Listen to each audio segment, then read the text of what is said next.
இப்போ இந்த இப்போ ஒரு வீட்ல எத்தனை பேர் போவாங்க? ஒருத்தர் 2 பேர் போவாங்க, ஒருத்தர் தான் போவாங்களா? இல்ல லேடிஸ் எத்தனை பேர் இருக்காங்களா? அத்தனை பேர் போவாங்க. இப்போ மாமியார் மருமகனா 2 பேர் போவாங்க. அப்படி இல்லையா மருமக ஒருத்தன் மட்டும் லேடிஸ்னா அவங்க மட்டும் போவாங்க. பிள்ளைங்களும் போவாங்க தானே? சும்மா சொல்லுங்க. பெரிய பசங்களா இருந்தா போவாங்க, சின்ன பசங்களா இருந்தா எப்படி போவாங்க? போக மாட்டாங்க.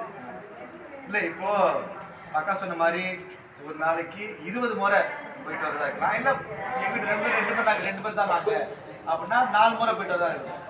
எப்படி இருந்தாலும் ஒரு டைம் எடுக்கணும். அதுக்கு ஒரு மணி நேரம் ஆகும் தண்ணி எடுத்து வரதுக்கு அப்படின்னாக்கா. இப்போ இந்த குளம் வந்ததுக்கு அப்புறம் அந்த டைம் உங்களுக்கு மிச்சமாகுதுல்ல, அது என்ன செய்றீங்க இந்த நேரத்தில்?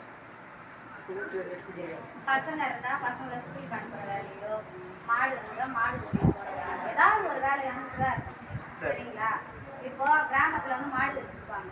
காலையில எழுந்து பெருக்கு கோலம் போட்டுட்டு தண்ணி முடிச்சு தண்ணி வரணும், இல்லை தண்ணி குடிக்கணும், சாமான் தேய்க்கணும், அப்புறம் பசங்களை எல்லாம் ஸ்கூலுக்கு ரெடி பண்ணி அனுப்பணும், வேலைக்கு போறவங்க வந்து அவங்களே ரெடி பண்ணி அனுப்பணும். அதுக்கேற்ற மாதிரி வேலை டைம் டைம் சேவ் ஆகிறதால நம்ம கூட வேலைக்கு வெளியே போகிறோம்.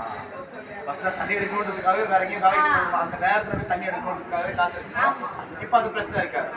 எத்தனை பேர் வந்து வீட்டில் மோட்டர் போட்டு மேலே டேங்க்ல தண்ணி பிடிச்சிக்கிட்டு சொல்லுங்கம்மா, மோட்டர் வச்சிருக்கீங்களா? சொல்லுங்க. ஸ்டடி தான் பண்றாங்க. தப்பு கிடையாது, ஒரு ஸ்டடி தான் பண்றாங்க. வீட்டுல எப்படி இருக்கு, நம்ம கிராமத்துல எப்படி இருக்குன்னு கேக்குறாங்க. தெரிஞ்சது தயக்கம் இல்லாம சொல்லுங்க. சொல்லுங்க, மாட்டு வச்சுக்கணும்.